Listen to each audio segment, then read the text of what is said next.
Can anyone please confirm if I'm audible and my screen is visible? Yeah. Okay, thank you. Okay, so good evening, everyone. We have gathered today to celebrate and honor the pioneer, the father of civil engineering, John Smeaton. On his 297th birth anniversary today, we shall enhance our knowledge in civil engineering through a couple of insightful presentations by students from our IIT Hyderabad fraternity. But first, let us dig into the life of this legend. John Smeaton was an eminent British physicist and mechanical engineer originally.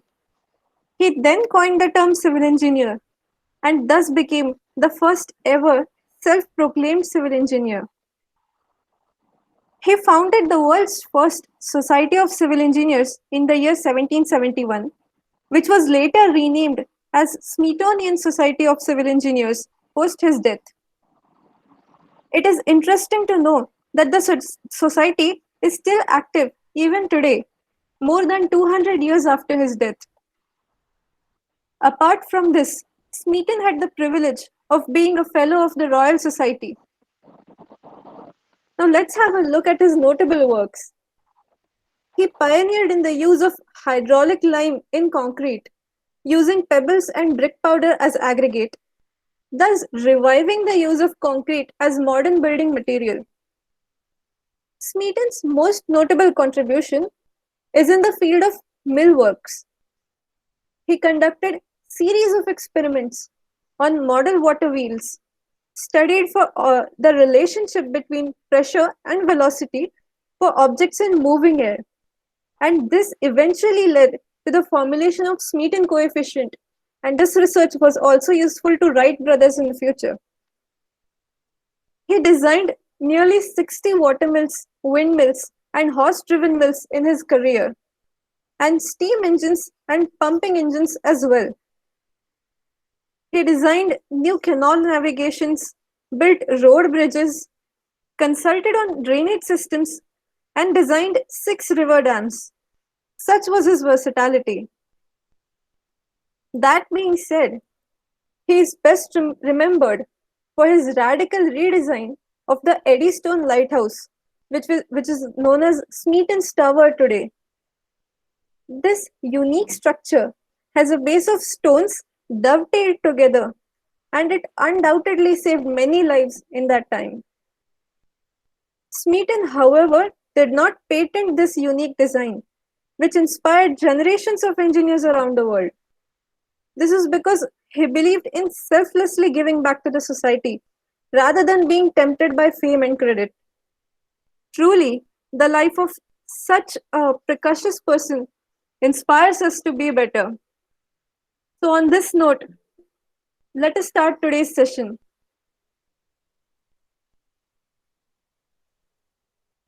I now invite Chiranjeevi Anna to share his presentation. Okay.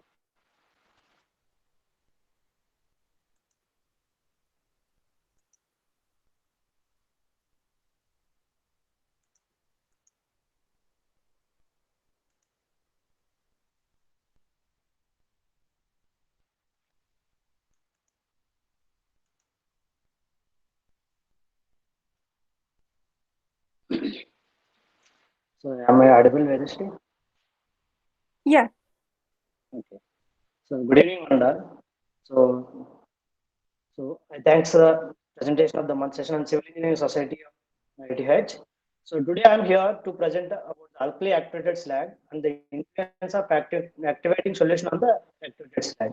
So myself, Chitni Reddy, comes and working with Professor K.V. Subramaniam. So I'm almost done with my PhD and I'll be defending my thesis in the next week. So I'm here, I'm presenting a part of my PhD work here. So that's about the slag. So coming to my presentation, so first I will give be a brief background about the materials. Then I will introduce some characterization methods which I have used in my PhD work. Then I will show brief results and will summarize the results. So that's about the presentation by me today. So coming to the background, so we know the cement is the predominant building material, but its production is very highly energy and resource intensive. It has very high carbon footprint also. If you see, so about 8 to 9% of global CO2 emissions are because of cement production, and that involves both in process related like carbonate decomposition and as well as the thermal requirements that we have to provide for cement making. So all these things will give us a lot of CO2 into the atmosphere. That's one thing we don't want. So is there any sustainable alternative? So if you see, we can partially replace the cement with some pozzolanic material, which can react with the cement, the products found in the cement, and can give us the strength. Thereby, we don't compromise our strength. And at the same time, we can search for some alternate binders which can totally replace the cement. So in that quest, so we have some supplementary cementation materials which can totally replace the cement. So of that, fly ash and slag will are the major things. So if we see the background about fly ash, slag, and cement, you see OPC is primarily a calcium component. Like it consists of calcium and silica as the primary oxides. So this is the oxide composition of the different materials. Slag is a calcium aluminum silicate binder, whereas fly ash is a aluminum silicate binder. So in fly ash we don't have much calcium in typical Indian fly ash. So if you see cement, when we add cement water to the cement, we will form CSH and calcium hydroxide along with some minor AFT and AFM phases. When we replace cement, so with some SCMs, so we will have some second pozzolanic reaction that will further form CSH and it will strengthen the hydrated product much more. Now, what if we totally replace the cement with alternate binders? Let's see. Now onwards, I will be focusing more on slag only because of the limited time. Let's say uh, slag consists of calcium aluminum silicate binder. Like it is slightly hydrolytic. When we add water, it doesn't react with water much. Like it won't form products and it won't give any strength. So for that, what we have to do is we have to add some alkali activator to improve its reactivity. So generally, we'll be using sodium hydroxide and sodium silicate as the alkaline activators. When we use that, we will be forming some calcium and aluminate silicate hydrates. Here, we don't know what is the calcium to silica and calcium to alumina. They may vary depending upon the different components. So we need to find the what is the type of product, like is it calcium aluminate silicate hydrate, how much alumina, everything is there, and how the reaction progress, and what is the quantity of product. Like the quantity of product majorly gives the mechanical strength. So all these things we have to study, and to study that we need to see what is the effect of this alkaline activity in the solution, like NaOH molar concentration of NaOH solution and the addition of external silica into the solution. So how these things affect the type of product kinetics and quantity of product that we have to see. So this is my main objective.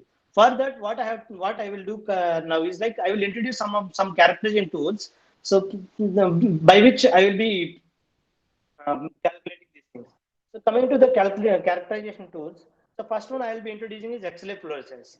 So X-ray fluorescence is like the oxide we will find the bulk oxide composition by using the X-ray fluorescence technique. So in this technique, we will be bombarding the sample with primary X-rays, and we will be generating secondary X-rays. So how the secondary X-rays are generated is depicted in this animation. Like whenever in high energy X-rays are bombarded onto the sample, so it will take away some inner electrons. So thereby it creates a hole. After after that, an outer orbital electron will try and come to lower energy like inner orbital. So thereby it will emit a photon which has a that is equivalent to the energy difference between those two orbitals. So these photons will be having a definite energy, and that definite energy varies from element to element. Like calcium may have different, will have different energies, and silica will have different energies. So by calculating this, by observing these energies, we can get the what quantity of each compound, like each element present, like calcium, silica, how much they are present in the system. Now coming to the second characterization tool, the XRD. This is the primary thing which I have used extensively in my research. So in this, what we will be doing is like we will be flashing X-rays onto a sample like this, and these are the atomic, these are the planes like which are arranged in a planar mode. Whenever these planes will act as a mirror-like things, and the incident beam will be diffracted, will be reflected. Whenever incident beam and diffracted beam particles are in phase, like they will be satisfying this Bragg's law, and at that point, there will be some constructive interference will be taking place, and it will give some sharp peaks as shown in this diagram. So those things will happen only at particular angle. So we will be varying the angle like this. This is the source and this is detector. We will be keep on changing the angles, and at some particular angles, we will be getting this signature. And if you see, there are two types of generally there are two types of solids. Like one is crystalline solid, wherein we have the arrangement of molecules will be very long. There will be long range ordering. Whereas in amorphous things, the order won't be that much. Like there is no proper ordering of the molecules. So when this type of proper ordering is there, we will have sharp crystalline peaks like this.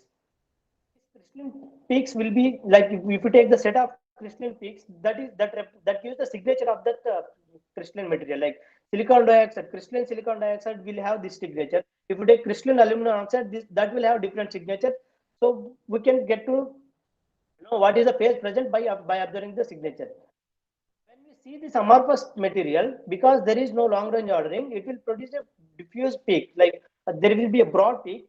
So and we won't be getting any much information about the phases present if the material is amorphous. So these things we will be using in a study. We will be using it in quantification, everything that I will be explaining in my results. So another thing is like scanning electron microscopy. So we have limitations using light microscopy. So we will be using electrons to uh, scan the elements, like whatever scan the specimens, whatever we do, we take, and that can give up details up to 10 power minus, like nanometer level. It can give the details. So these electrons will be scanning each and every point, and it will give us the details.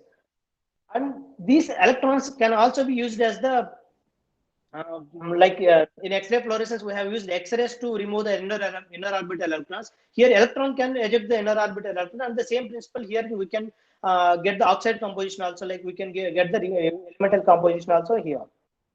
So one advantage in SEM is like we can see the what are the elements present wherever we want. Like instead of in the XRF, we can get the bulk oxide composition. Here we can get whatever the point we are having interest, we can get the oxide composition there. So this is the slag composition. So we can see here, micrograph of slag. So at around 5 micron scale, this is how slag looks like. This is just for information. Like coming to another tool, this is infrared spectroscopy.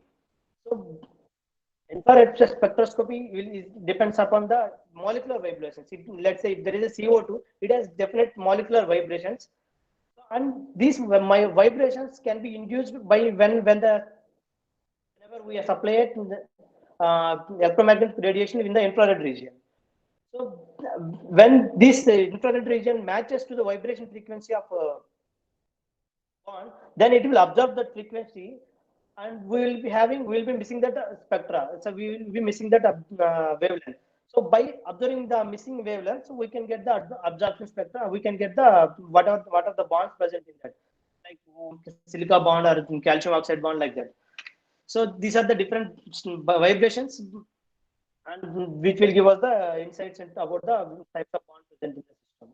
And at the end, we will be this is the isothermal calorimetry. This is used for measuring the heat of evolution whenever, like in the cementitious systems or in alkaline system. When we add the alkaline solutions, it is exothermic in nature. It will release the heat, and by knowing how much the amount of heat and how the heat is evolving, we can get some insights into how the reaction is proceeding. In general, typical rate of heat evolution curve for the OPC, like cement, will be like as shown below. So there will be a pre-induction period which corresponds to wetting and dissolution, and followed by a low intensity like induction period, and acceleration deceleration followed by diffusion period. So this is typical curve, and in my case it will differ, and why it is differing that I will be discussing. These are the characteristics.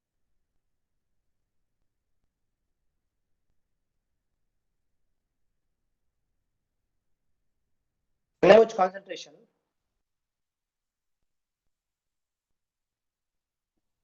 So,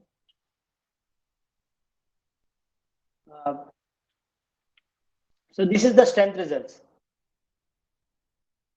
Coming to strength, if you see here, this blue line represents 1 molar, orange and green line, which is a blue line represents 6 molar. So if you see, there is a clear increment when we increase the NaOH molarity from 1 molar to 3 molar, but there is no much increase from 3 molar to 6 molar. Even if you take the improvement in strength with age, so there is a large increment up to 14 days, and there onwards there is no much increase. So now we need to study why this is happening. So for that, we need to understand these parameters, like what is the reaction, how the reaction is progressing, what is the type of product that are forming, and the extent of slag that is reacted, and reaction product quantities. Now, so these are the tools which I have used. Now let's see the calorimetry of the heat evolution curves. Here in the slag, the heat evolution curves, we don't see much of induction period. As soon as the first pre-induction peak has come, we will be seeing the secondary peak. And here we can see the main hydration peak is getting is higher for higher molarities. So that means the rate of reaction is higher molarities, whereas we don't see that in strength. So we will see other things which may affect the strength. If you see the product type, this is the FTR signature. This the absorption spectra is, the region will correspond to SiO-Si bonds in calcium environment. That means so the bonds which are present is typical of cash. So the prominent absorption peak is attributed to cash here, and that doesn't change with molarity. Like you can see 1 molar, 3 molar, and 6 molar, there is no much change. So the product type is similar, and that is cash only. So we know current product type is cash. Now let's see what is the quantities of cash that are formed in the system. For that, I have used XRD. Now for that, we need to see what are the phases that are forming in the. This is the raw slag. You can see it is highly amorphous in nature. We don't see many crystalline peaks here. So it is having a broad diffuse peak. So this is highly amorphous in nature. And when we activate with the alkaline solution, the predominant main reaction product is cash. This is the peaks which are attributed to cash. And there are some other phases that are present. So now I need to separate all these phases to know the mass fraction of each phases. So we have developed a protocol, and I am giving the end result here. Like, so this is after separating all the phases which are present in the alkali activated slag. So this peak corresponds to the cash peak, and this is the amorphous slag which is in unreacted state. Like, so now I need to quantify all those things. For quantification, what we have to do is like, so by taking area under each phase to the total area of the diaphragm, we can get the weight fraction of each phase. So with this tool in my hand, we have quantification results. Now, if you see, this is the amorphous slag. So extent of slag is reacted is increasing with increase in molarity. However, there is no much dissolution is happening after 3 days. And if you see the cash quantity is also increasing with increase in molarity, but the increase from 3 molar to 6 molar is not that much. So till now, all the factors are like to strength, like 3 molar to 6 molar should have higher strength. The 6 molar should have higher strength than 3 molar, but we are not seeing that. So that is because of this. Like we have found some additional products in the system, which are like sodium-based products, and these products are soluble in water. Like whenever we dissolve into water, these products are getting into the water. So these are present in a soft form, like it's a soft fluid porosity, and that affects the strength here, like in molarity cases. Now with this, now let's see what happens if we add silica into the system. So when I add silica into the system, this yellow line is the without any silica. When I add silica into the system, the strengths are continuously increasing with increase in silica dosages, and the strengths are also increasing up to 7 days, and afterwards there is no much change. Now let's see why this increase in strength when there is a silica in the system. For that, we have done the same things. First, we have observed the calorimetry curve. Here, what we have seen is like the main hydration is delayed in the system. what happens if the main hydration is delayed in the system? That what we found is like this delayed hydration has facilitated the product to form more densely into the in the system than the NaOH case. Then we also studied about the quantification of the XRD quantification. Here, surprisingly, what we observed is there is no much change in unreacted amorphous content with increase in silica. At the same time, we don't see we haven't seen much improvements in cache quantity and additional amorphous quantities also here. But we have seen an increase in strength. So why? For that, what we have seen is we have observed the product type in the system. So this is the product main cache peak which was extracted from the XRD. So if you see, there is some changes in the characteristics of cache peak. Even the same thing also we have observed in FTIR also. These changes are attributed to the change in product type, like more silica is incorporated into the system, so thereby changing its product type. In the silica activated, in the systems with additional silica, change in product type is more dominant than the product quantities. Now I will summarize the whole results here. Like kinetics, if you see the kinetics with NaOH molarity, rate and extent of dissolution of slag is increasing. But when silica is added, there is the delay in the main reaction rate and reduced extent of slag reaction compared to NaOH also. And when we see the reaction products, in both the cases, CAS is the main reaction product, and we have seen the leachable Na based product also.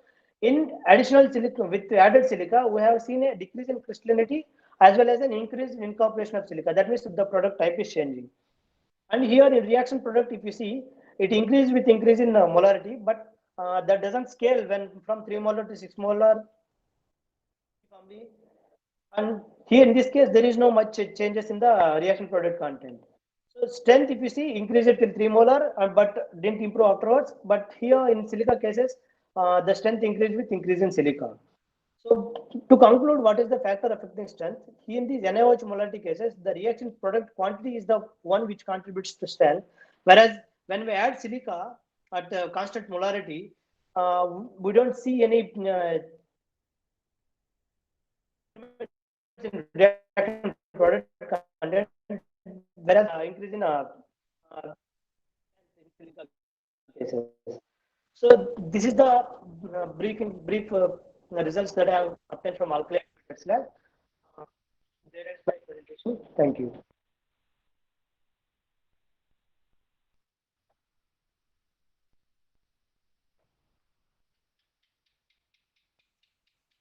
Thank you, Anna, for elucidating your research in such a graphic and visual manner. It was really nice. Yeah. So you can stop sharing your screen, maybe. Okay. Yeah. Thank you. So I'm sure some of the students would have a few questions. I request them to please wait until the end of the session. We'll have a combined Q&A session at the end. So now let's have presentation by Dhanush. Okay. Yeah, thank you, Vedasri. So let me share my screen.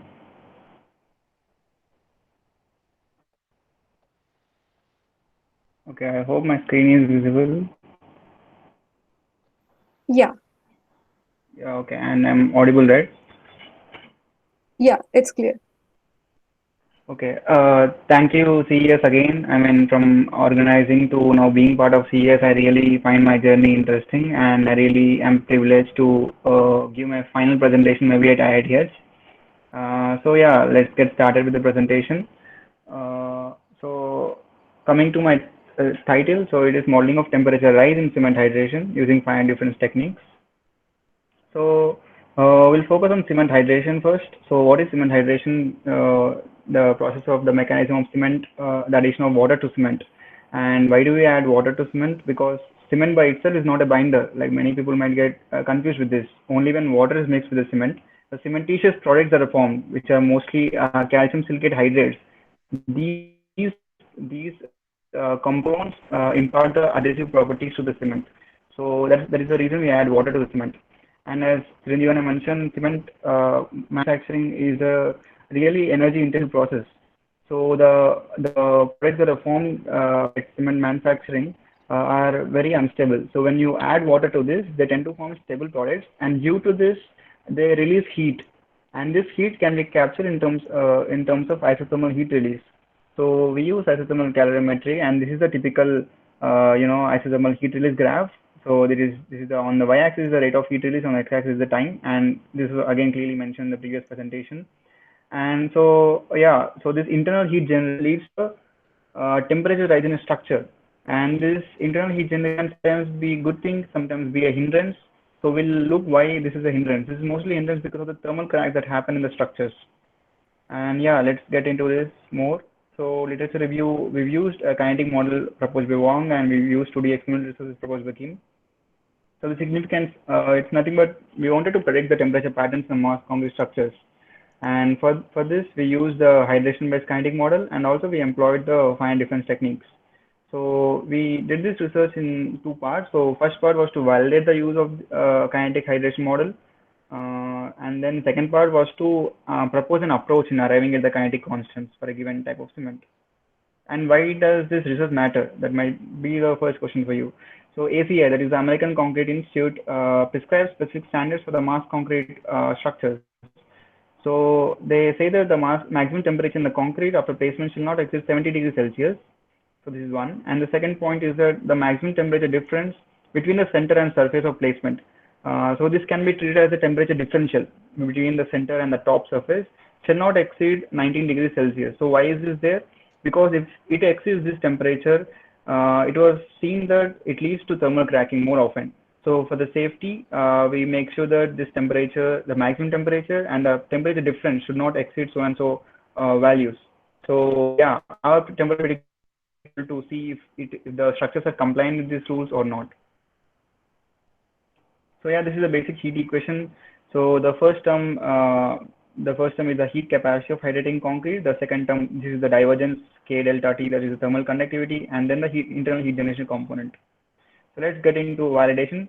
The heat generation component. This is the important part that we focus on. It depends on cement content in the mixing proportion. It also depends on the released hydration from a unit mass of cement. This is the reason we multiplied with the cement content, and also d alpha by dt. That is the rate of change of degree of hydration. And again, degree of hydration is indicated by alpha. It varies between 0 and 1. The more the value of alpha, the more is the cement hydration happens. So 1 alpha equal to 1 implies cement hydration is complete. And yeah. So d alpha by dt is given by this one single equation. This is given by Wang. So this equation is very special because this one equation captures the whole hydration processes. So the whole kinetics can be explained using this one equation, and every constant over here has its own physical significance. For example, if you look at this constants B, C, D, E naught, so everything has its own significance. B can be related to the rate of the initial permeable layer formation, and C is the initial impermeable layer decay, and D is the diffusion coefficient. So basically what I mean to say is that all these constants, kinetic constants, do really matter a lot, and everything has its own physical significance. There are some other stoichiometric constants like V, W, G, and so on. There are some which are already found using experiments, and we've used those values. So yeah, our main focus will be on these kinetic constants because these really matter. These have their own physical significance, and these are edited using Arrhenius equations. So as this is the form of Arrhenius equation, typical Arrhenius equations, betas are the activation energies. So yeah, so what we did was we've taken isothermal heat release of Wang, we fitted the curve, and we found that these are the kinetic constants. This is the first thing that we did. So these are the kinetic constants, these are the energies. So these are the first set of things we found for those cement. And also we had the cement composition of that specific cement, that is the C3S, C2S, C3, and C4AF. And using this, we found the specific heat of hydration, which is the heat of hydration per unit mass of Portland cement. So we found this as well. And also for the radius, what we did was using the particle distribution, we divided into different baskets and found that mean radius as 9 micron. So yeah, so we found all those things. So what it means is that we found everything related to this kinetic model for heat. So we are good to go with the kinetic model for heat. But in a 2D concrete structure, say, we have other things also. We have things like conduction that is happening in X direction, conduction happening in the Y direction. There is radiation and convection as well. Mostly in the concrete studies, we neglect the radiation part because it really doesn't matter a lot. So convection is the predominant phenomena. Yeah, so this is kind of 2D block, and these are the finite difference notations, typical finite difference notations, and ij is like the node, the target node. So yeah, this is the important equation that we mentioned in the beginning.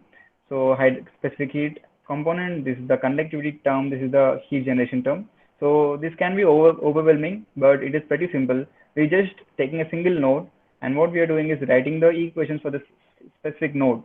And so if we expand this, this is the equation that we get. And if you observe dq by dt is written as cement content, specific heat, and then the d alpha by dt.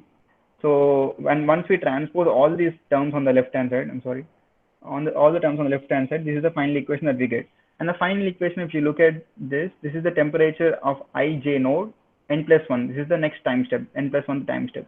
So it depends on thermal conductivity, density, specific heat capacity, and cement content, hydration heat, and d alpha by dt that is given by the kinetic model, and also the temperatures of the surrounding nodes of the previous time step. So this is what this equation is all about. And also that was for the interior node. Now for the boundary node, if you have convection, the equation is almost same, but the modification is that we have convection heat transfer coefficient. We also have ambient temperature. So both these are also included in the boundary node. So this schematic really explains the whole process. For a time step Tn, we calculate the alpha n as a function of d alpha by dt, previous d alpha by dt. This is the degree of hydration.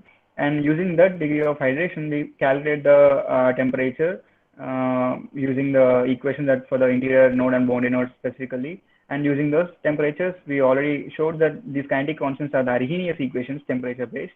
So we substitute the temperature and find the kinetic constants.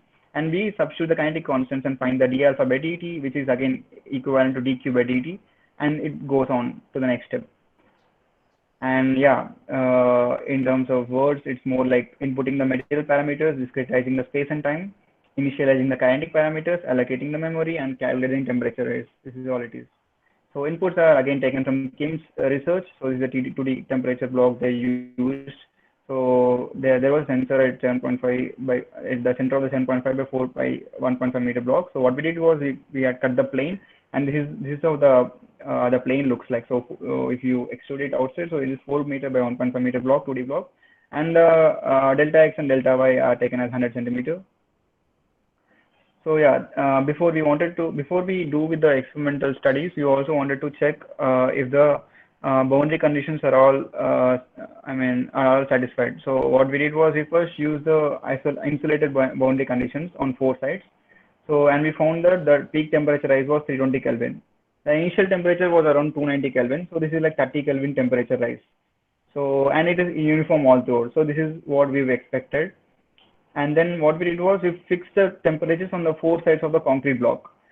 And what happens is whatever the heat that is generated inside, it just leads to the temperature rise in the center of the block. That is the reason we see this bright spot at the center, while the spot becomes pretty weak as you go radially outwards.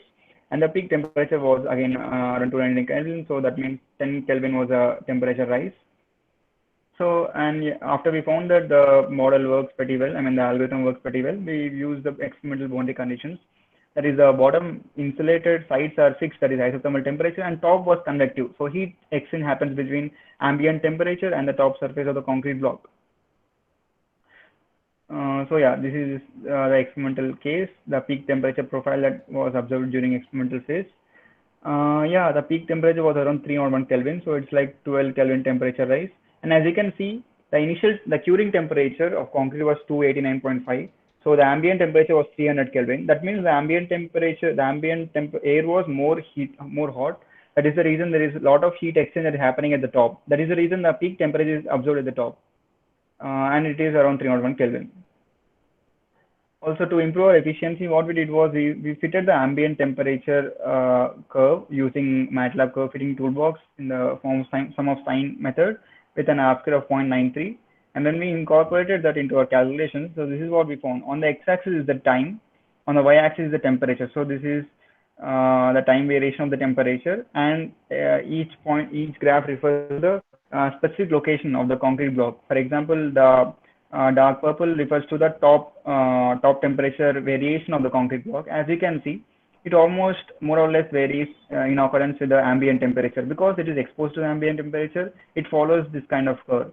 And the other two things are important. If you go zoom in, this is how it looks. So the blue line shows our simulated temperature variation, and the red line is the experimental temperature variation. So we were, apart from the ending deviation, we were pretty much able to capture the temperature variation of the initial part, especially the peak temperature and the occurrence of peak temperature. This was pretty well captured.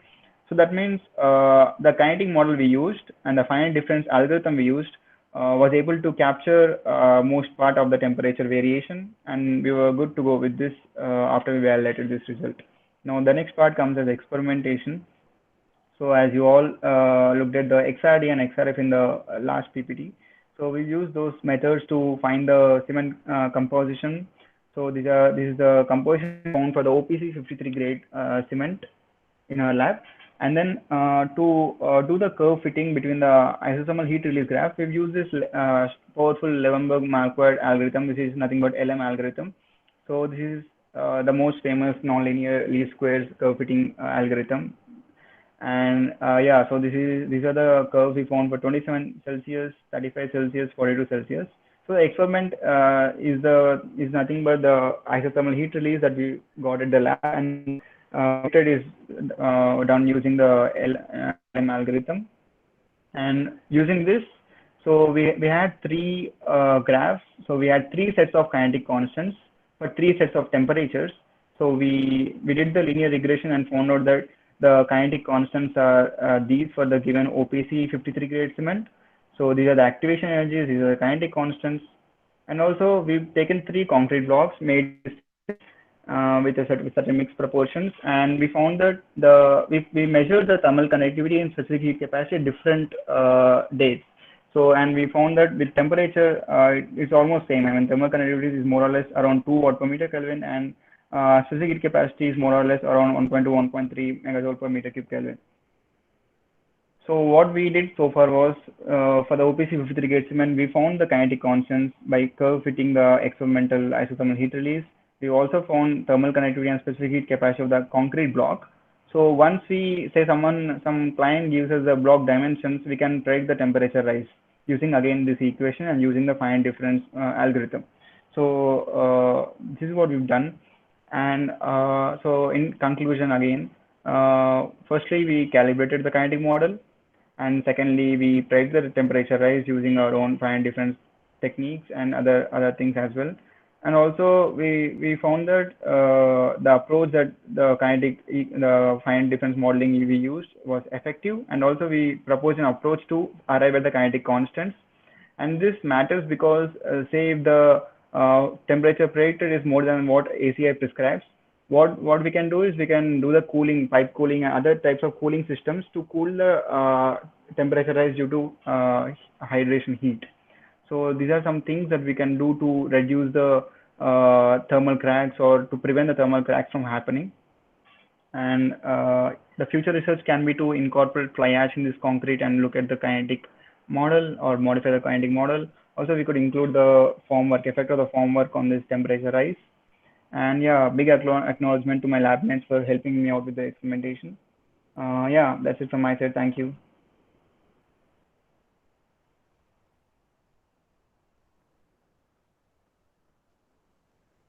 Thank you, Dhanush. It was really interesting. Yeah. Now let's open the floor for Q&A session. You can either type in the chat box, those who have questions, or you can just unmute yourself and proceed.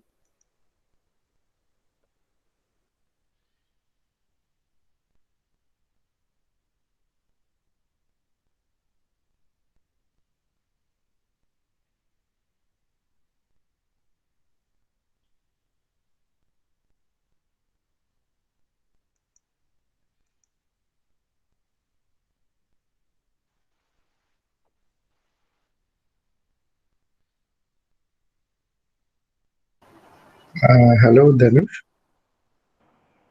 Yeah, who is Yeah, it? nice. This is Aditya. Okay. Nice presentation, by the way.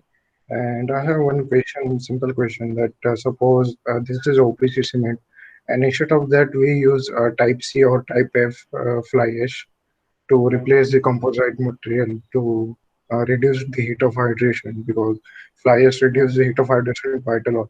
So Yeah. will that model able to detect that heat of hydration?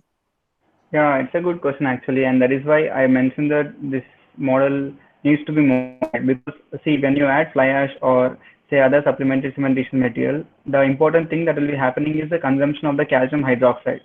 So this model won't consider the consumption of the calcium hydroxide in any part of its kinetic aspect. So it only takes care of the cement and water and its products.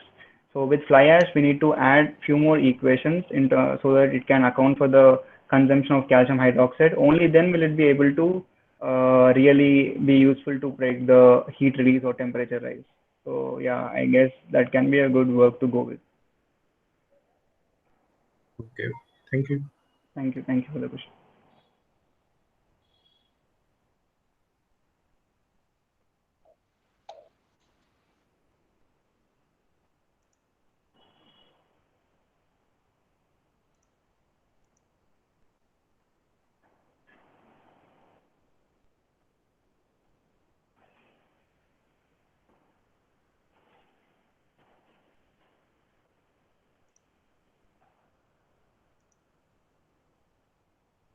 So I guess there are no more questions from people, and as many people say that they understood everything or they didn't understand anything. So yeah, at least we got one question.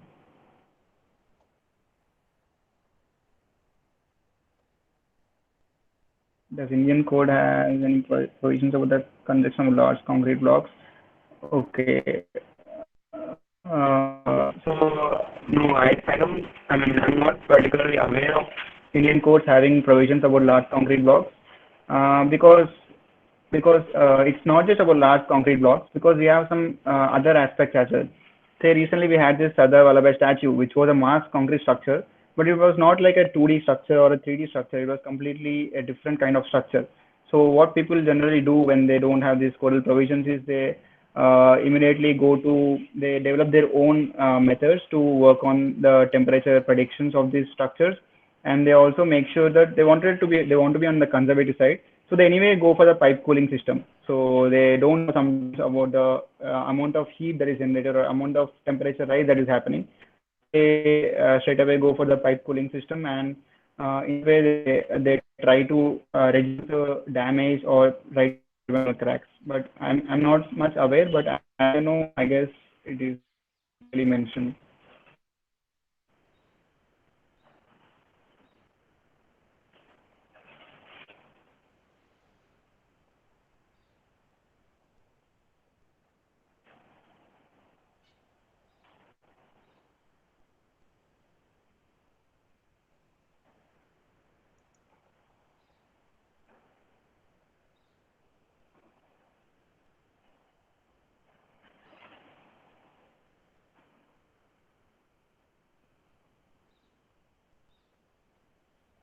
Okay, so it seems there are no more questions. I Yeah. would once again like to thank our presenters for sparing their valuable time. Thank you, Chiranjeevi, and thank you, Dhanush. I know you are really busy people with all your admission and thesis work. And yeah, thank you for contributing to CES, and we hope to see you more. Uh, and we are glad to have associated with you. Of course, Dhanush has already been a part of CES, so consider it a parting gift, Dhanush. Um, okay, so I think we can wrap up today's event. I want to thank all the guests who attended, and it was a good occasion today, the birth anniversary of Father of Civil Engineering. So we'll let's hope that we can get together on more such informative events in the future. Okay, thank you all. Yeah, thanks again to the team for organizing. Yeah, thank you.